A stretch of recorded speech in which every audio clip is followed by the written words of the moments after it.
Bonsoir. Dans l'actualité ce soir, à la une, lancement du programme national d'emploi spécifique pour les jeunes et les femmes. Cette deuxième phase prend en compte la promotion de la paix et le volet assainissement. Lutte contre la fièvre Ebola, des équipements en faveur du Comité national de crise sanitaire, c'est pour permettre d'améliorer les activités de riposte contre l'épidémie. Et puis le haut commandement de la gendarmerie nationale dans l'élan de la qualification des gendarmes, ils sont plus de 86 stagiaires à recevoir ce matin leur diplôme de fin de stage. Une fois encore, bonsoir. Au palais Sékou Touréa, le président de la République, professeur Alpha Condé, a rencontré ce mercredi les opérateurs économiques. Deux sujets étaient à l'ordre du jour, la lutte contre la fièvre Ebola et la participation de ces opérateurs au forum économique Maroc-Guinée prévu le 9 septembre prochain à Casablanca. Mohamed Lamine Soumaïla Jouat Sissé, bureau de presse de la présidence de la République. Toutes les forces vives du pays contre Ebola. C'est l'appel et le désormais combat du président de la République, professeur Alpha Condé. En réponse à cet appel patriotique et de survie, certains opérateurs économiques guinéens ont favorablement et directement réagi dans la salle. Un ensemble de dons qui dépasse le milliard de francs guinéens. Des dons en somme d'argent et en matériel. En voici quelques exemples. On va donner 200 millions au nom de société d'équipés. Notre nouvelle société K Énergie, je vais donner 10 000 $. Et Africa Lottery, je vais donner 50 millions. Nous contribuons un chèque symbolique de 5 millions de francs guinéens. Je vais discuter de 100 millions de sociétés de Tafagi. 100 000 pour l'Ebola. Je suis président de la Chambre de commerce et d'industrie de la République démocratique du Congo. Kinshasa, j'ai été invité par Curtis et je crois que c'est vous, madame. On est arrivé il y a 2-3 jours, mais je suis très impressionné de tout ce que je vois ici et très très honoré, monsieur le président. Et de notre part, en tant que frère, nous allons mettre un chèque de 50 millions aussi. Symboliquement, à mon nom et au nom de ma société, je donne un chèque symbolique de 50 millions. Au nom de ma société, nous mettons à votre disposition 10 tonnes de poissons pour une valeur modeste de 80 millions. Je profite de cette occasion pour offrir une dizaine de lits métalliques au centre de santé pour la lutte contre Ebola. Des réponses aux vœux formulés par le président de la République qui en appelle toutes les forces vives de la nation à faire la guerre à Ebola. Tout le monde doit se mobiliser. J'ai vu les syndicats hier et la société civile. Maintenant, il faut que les hommes d'affaires ici se mobilisent. C'est une guerre pour tout le monde. Il faut que chacun participe financièrement, matériellement au soutien des médecins. Il faut prendre très très au sérieux cette histoire. Vous avez vu que les vols sont arrêtés à Moravia et à Freetown. Pour le moment, nous avons Air France qui vient. Mais nous allons renforcer les mesures à l'aéroport. Bien sûr, les mesures sont prêtes, nous allons renforcer. C'est la même chose pour le port. Il faut prendre des dispositions extrêmement rigoureuses. Il faut que tout le monde soit conscient que c'est une véritable guerre que nous devons mener contre l'Ebola. Deuxième point débattu, la participation des opérateurs économiques guinéens au forum Maroc-Guinée prévu à Casablanca le mardi 9 septembre prochain. À ce sujet, le chef de l'État souhaite que de ce forum, les opérateurs économiques guinéens ramènent des résultats concrets. Nous devons être reconnaissants au Maroc. J'avais fait téléphoner au Maroc pour dire que s'ils sont gênés, nous sommes prêts à reporter le forum. Bon, ils n'ont pas dit le contraire. Mais j'ai quand même voulu qu'on prenne certaines dispositions. Parce qu'il ne faut jamais équilibrer. Donc j'ai convoqué Médecins sans frontières et les médecins ce matin pour qu'à partir d'aujourd'hui jusqu'au 8, tous les gens qui doivent voyager prennent leur température tous les jours et par précaution. Toutes choses qui exigent d'eux l'entente et une parfaite organisation selon le président de la République. Professeur Alpha Condé a par ailleurs rassuré du soutien du gouvernement à l'industrie naissante guinéenne. Autre rencontre, la représentante du programme alimentaire mondial PAM était cet après-midi au cabinet de la première dame de la République. Elisabeth Faure est allée remercier Hadja Diané Condé pour les efforts consentis lors de la journée de plaidoyer pour l'extension des cantines scolaires en Guinée. Hadja Adama Magasuba. Après la journée nationale des plaidoyers organisée par le PAM le 7 mai dernier à Conakry pour l'extension du programme de cantine scolaire en Guinée, la représentante de cette institution onusienne a décidé de décerner un satisfecit à la première dame de la République qui a multiplié les contacts afin de donner à l'événement tout son éclat. Au nom du PAM alimentaire mondial pour remercier votre Excellence pour tout l'appui que vous nous avez donné dans le contexte des cantines scolaires. Tout d'abord avec la journée de plaidoyer. On se sent fiers que vous soyez la marraine de ce projet cantine scolaire. Et on espère pouvoir continuer ce partenariat avec vous et avec la Fondation Prosmi. C'est avec fierté que Hadja Guéné Kondé a reçu ce satisfecit des mains de la représentante du PAM en Guinée, la présidente de la Fondation Prosmi, qui prend à bras le corps toutes les questions liées à l'enfance et à la petite fille, s'est félicitée de l'apport des différents départements ministériels d'une part et du gouvernement nippon pour le succès enregistré dans le cadre de l'amélioration du cadre de vie de nos enfants en milieu scolaire. Merci pour votre initiative. Merci pour l'enfance guinéenne parce que nous avons besoin de ça pour nos enfants. Effectivement, que surtout pour les jeunes filles qui sont souvent déscolarisées pour aider la maman dans les tâches quotidiennes. Et puis, lorsqu'il faut retenir un enfant à la maison, malheureusement, le choix tombe d'abord sur la fille. Mais si les cantines scolaires sont là en soutien, c'est vrai que ça encourage aussi. La petite fille ne revient pas à la maison, donc on ne va pas la retenir pour les corvées, ce qui est vraiment salutaire. Donc elle peut effectivement continuer sa scolarité primaire. Merci pour tout le programme. J'accepte donc votre courrier de remerciement ainsi que le satisfecit. Grâce à cette journée de plaidoyer, 808 écoles seront couvertes cette année par les cantines scolaires. Bientôt la fin du programme sectoriel de l'éducation. Durant les 7 ans d'activité du PSE, des actions ont été réalisées, particulièrement dans le domaine de la construction et des fournitures scolaires. Toutefois, le programme a enregistré aussi des insuffisances qui doivent être relevées par un autre programme transitoire de 3 ans. Des précisions avec Amadou Touré. Le programme sectoriel de l'éducation PSE est une initiative du gouvernement guinéen et des partenaires techniques et financiers évoluant dans le secteur de l'éducation. Un programme qui a été lancé en 2008 et qui s'est fixé pour défi la scolarisation universelle, l'amélioration de l'accès et la réduction de la disparité entre filles et garçons en milieu scolaire. Le premier volet du programme s'achève en 2015. C'est pourquoi une rencontre a réuni les acteurs du système éducatif pour la mise en place d'un prochain programme de 3 ans. Une coalition autour des efforts du gouvernement pour justement appuyer les efforts de ce gouvernement pour faire en sorte que l'éducation, surtout l'éducation primaire comme je l'ai dit, soit une réalité pour les enfants de la Guinée en général, mais aussi et notamment pour les filles. Les partenaires participent à 53% du budget qui a été annoncé et le gouvernement à 47%. Donc c'est vraiment un partenariat presque équitable. 7 ans depuis la mise en place de l'initiative, les responsables des départements concernés se disent satisfaits des résultats obtenus, même si sur le terrain, plusieurs défis restent visibles dans le secteur de l'éducation.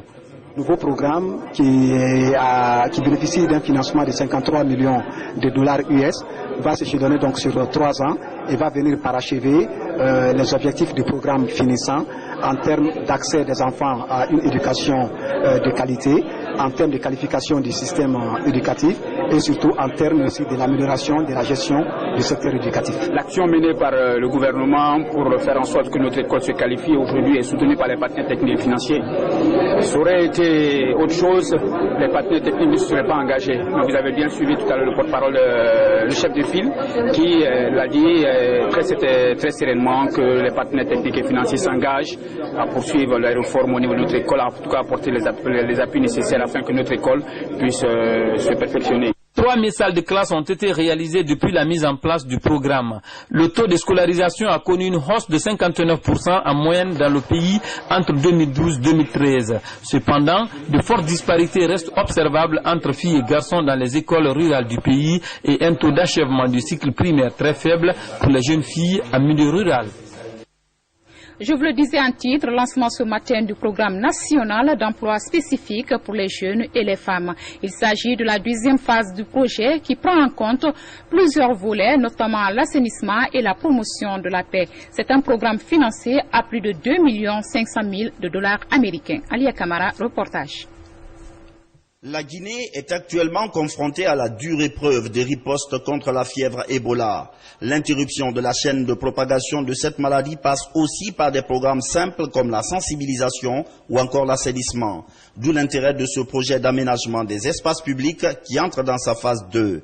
Les animations socio-éducatives sur la paix et la citoyenneté sont autres volets de ce programme supervisé par le système des Nations Unies, le Programme alimentaire mondial, l'UNFPA et l'ONUDI. Les 4 agences ondiennes, en partenariat avec le gouvernement guinéen, à travers le ministère de la Jeunesse et de l'Emploi des Jeunes, ont bénéficié au nom de la Guinée, et ce au profit des 2 branches majoritaires et vulnérables de la population guinéenne, les jeunes et femmes, d'une dotation du Fonds de consultation de la paix des Nations Unies à hauteur de 2 549 725 $ US en exécution du second plan prioritaire de consolidation de la paix et de la déclaration d'engagement mutuel. Je suis très contente, je suis très ravie de ce que les institutions ont fait pour la commune de Dixine.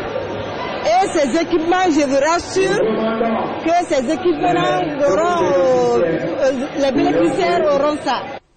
Coup d'envoi à Dixine, mais le projet couvre toutes les zones à risque de tension. Il est initié par le ministère de la Jeunesse et devrait employer plus de 5 000 jeunes et femmes autour de 3 volets.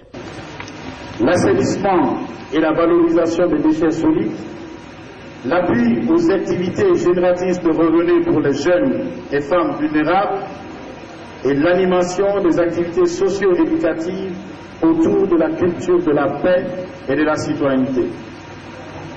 Ces actions concourront à faire de l'assainissement, malheureusement perçu comme une activité avilissante de nos jours, une alternative qui permet aux jeunes et aux femmes de mieux exprimer leur citoyenneté dans le domaine précis de la protection de l'environnement et de l'amélioration du cadre de vie.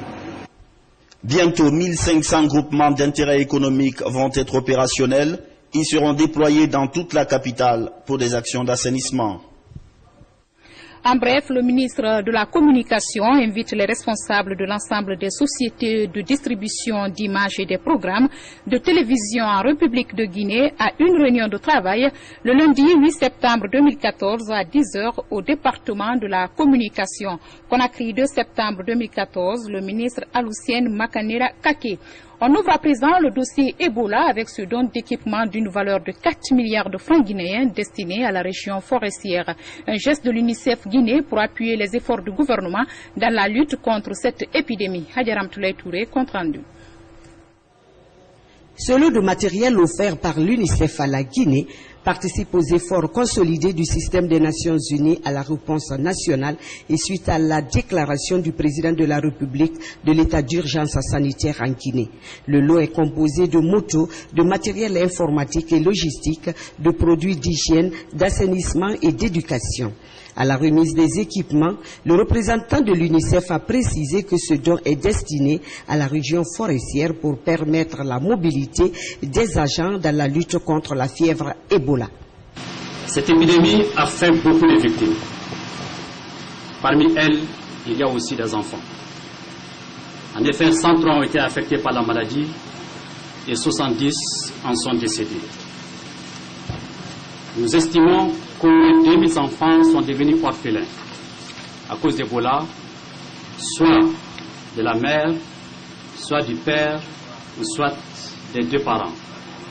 Pour ces enfants, Ebola restera à jamais gravé dans les mémoires. Ces motos, ces kits de désinfection permettront à coup sûr de rendre encore plus opérationnel.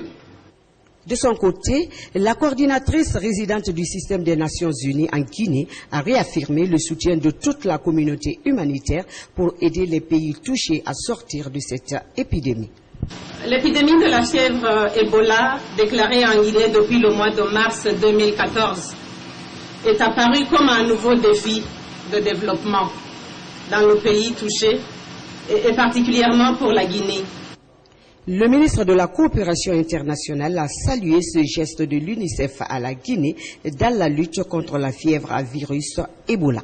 Ces interventions de l'UNICEF prouvent à suffisance la volonté de cette agence de contribuer sans cesse à l'amélioration des conditions de vie des populations guinéennes, ce à un moment particulièrement difficile comme maintenant. Le représentant de l'UNICEF a réaffirmé la volonté de son institution à toujours accompagner la Guinée pour éradiquer le virus Ebola. Autre geste pour renforcer la lutte contre cette épidémie, il s'agit d'équipements logistiques en faveur du Comité national de crise sanitaire. Composé essentiellement de motos et de véhicules, ces moyens sont offerts par le Centre sous-régional de coordination de la réponse à l'épidémie de la fièvre Ebola en vue d'améliorer les activités de riposte contre la maladie. Sordou Keïra signe ce reportage. Le Centre sous-régional de coordination de la réponse à l'épidémie de la fièvre Ebola. Il est inauguré depuis 2 mois à Conakry. Il harmonise les différentes stratégies de riposte dans les différents pays touchés par la maladie. Le centre assure également la mobilisation des ressources matérielles et financières contre Ebola. L'octroi de ces moyens logistiques au Comité national de crise sanitaire s'inscrit dans cette logique. Il s'agit de renforcer sur le terrain les activités de dépistage et de transfert des malades vers les centres de prise en charge. Nous sommes dans une phase d'accélération de la lutte et ces moyens viennent justement renforcer ce que le ministère de la Santé, ce que le gouvernement guinéen, ce que tous les partenaires ont déjà mis sur le terrain pour permettre justement de mener les activités de manière beaucoup plus efficace. À un moment donné, on s'était posé la question, qu'est-ce que le centre régional de coordination est en train réellement de faire? Mais maintenant, nous constatons par ces faits que le centre régional est bel et bien présent et conscient des préoccupations en termes de santé de la République de Guinée.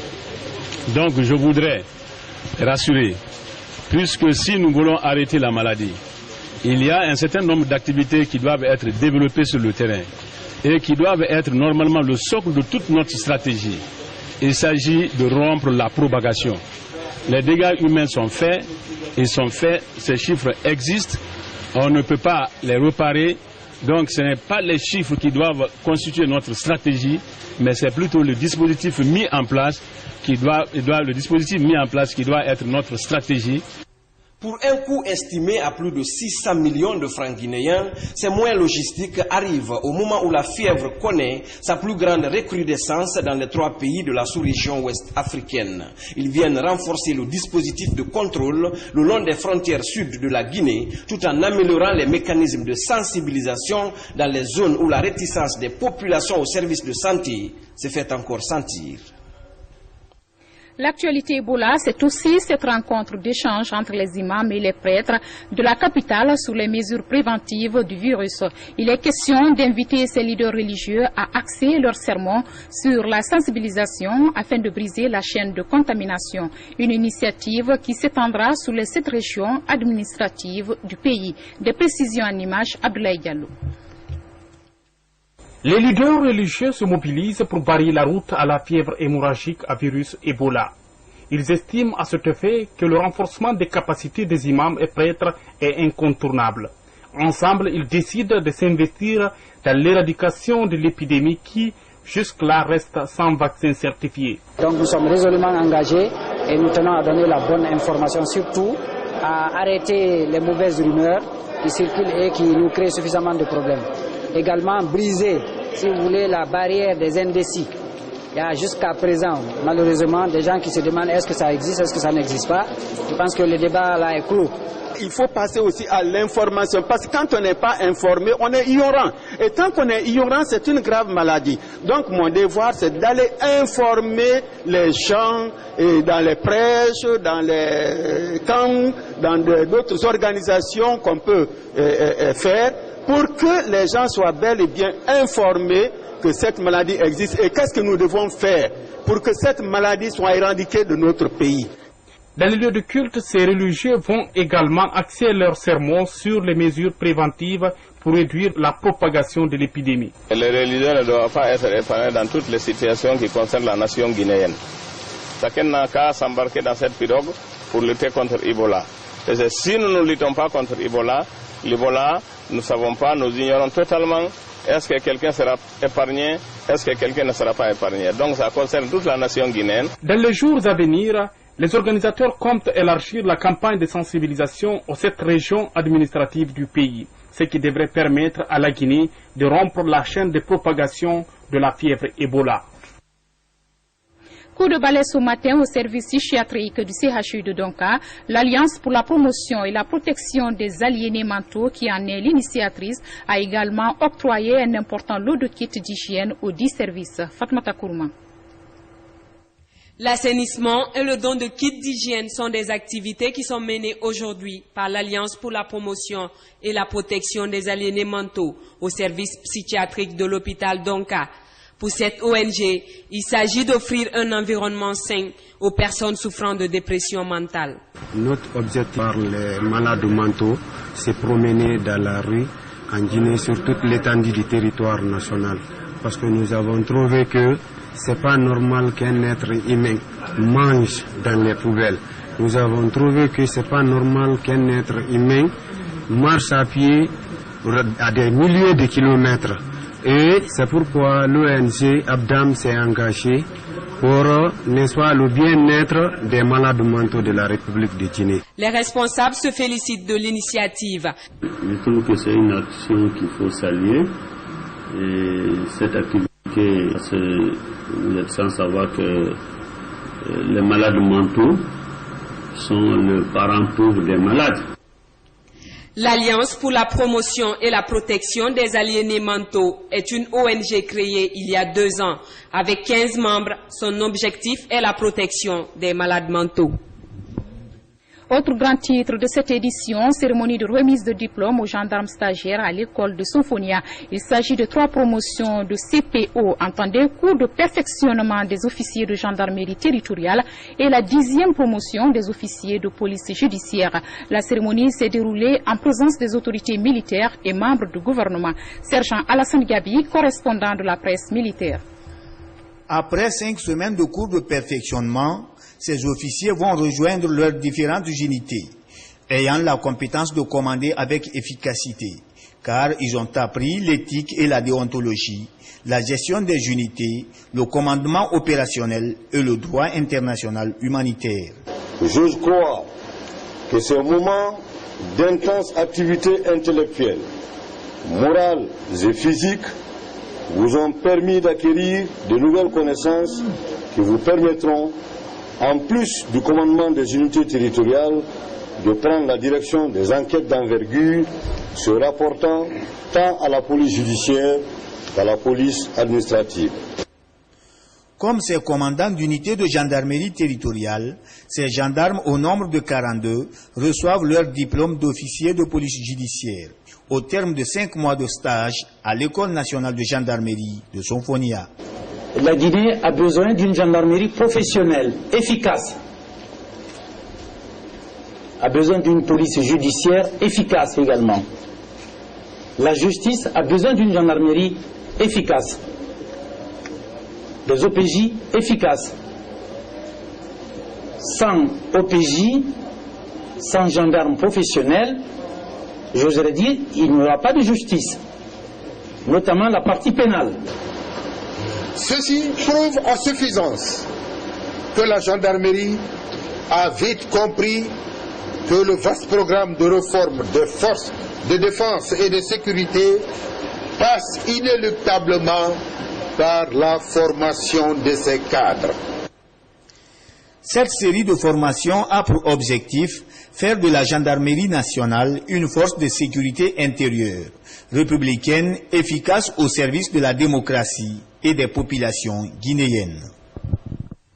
Autre fait d'actualité, des rencontres de proximité sont organisées entre les citoyens et les députés à travers le pays. À Farana, les citoyens ont été informés sur le rôle des institutions républicaines, plus précisément du pouvoir législatif. C'est une synergie d'action du projet d'appui au processus politique et électoraux de l'USAID, NDI et AIFES. Moussa Bangora, Silati Kourouma.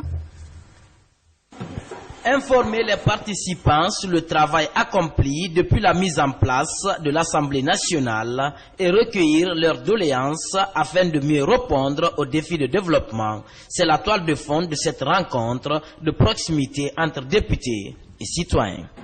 Cette occasion est opportune pour nous de présenter à notre honorable député les différentes préoccupations des différentes structures que nous représentons dans cette salle. C'est la première fois une telle rencontre entre députés et citoyens a lieu.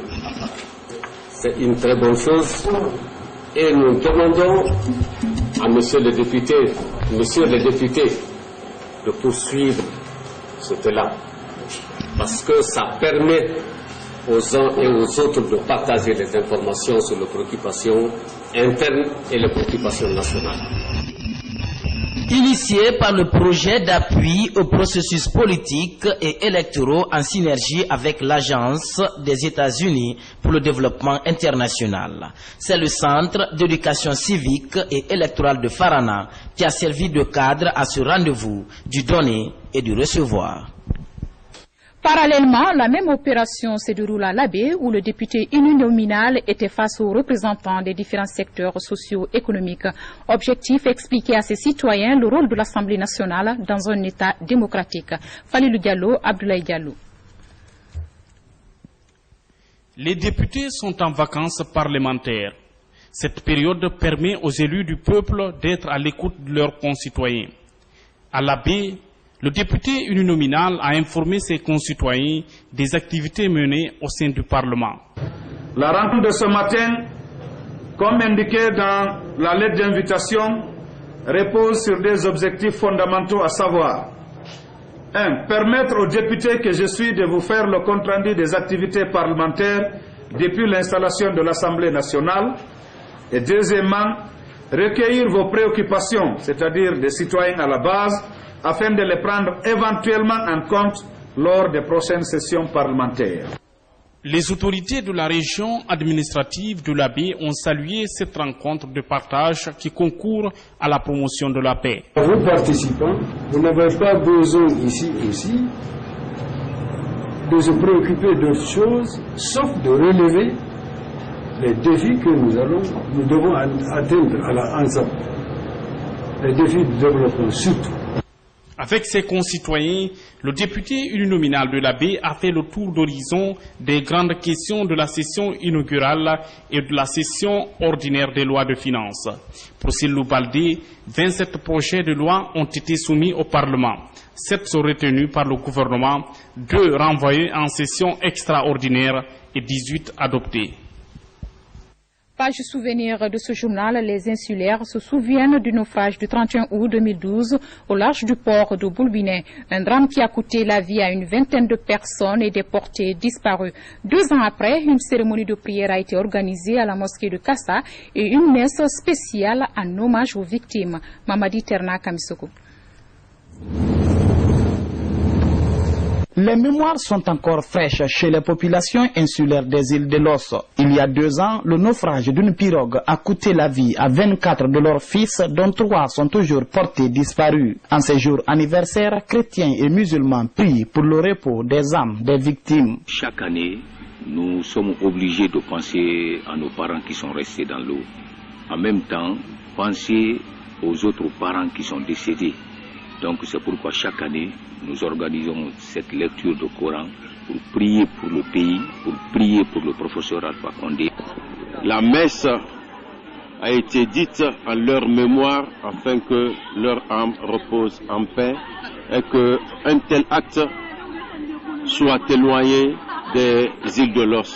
Plus jamais ça, c'est le slogan des autorités et des insulaires. C'est ce qui a justifié l'octroi du bateau Île de Los par le chef de l'État. Aux îles, la sécurité en mer est une préoccupation majeure. Nous avons estimé que, du vivant comme de mort, on doit penser à ceux qui sont les proches. Cette cérémonie a été l'occasion aussi pour ces religieux de prier pour l'éradication de la fièvre hémorragique Ebola en Guinée.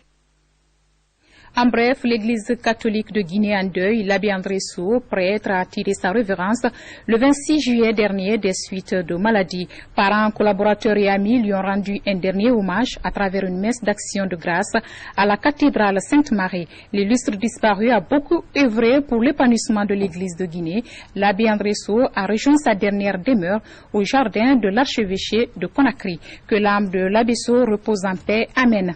Voilà qui met fin à ce journal. À tous, merci de l'avoir suivi. Demain, vous serez avec Yamoussa Sidibé pour d'autres pages d'information. À très bientôt.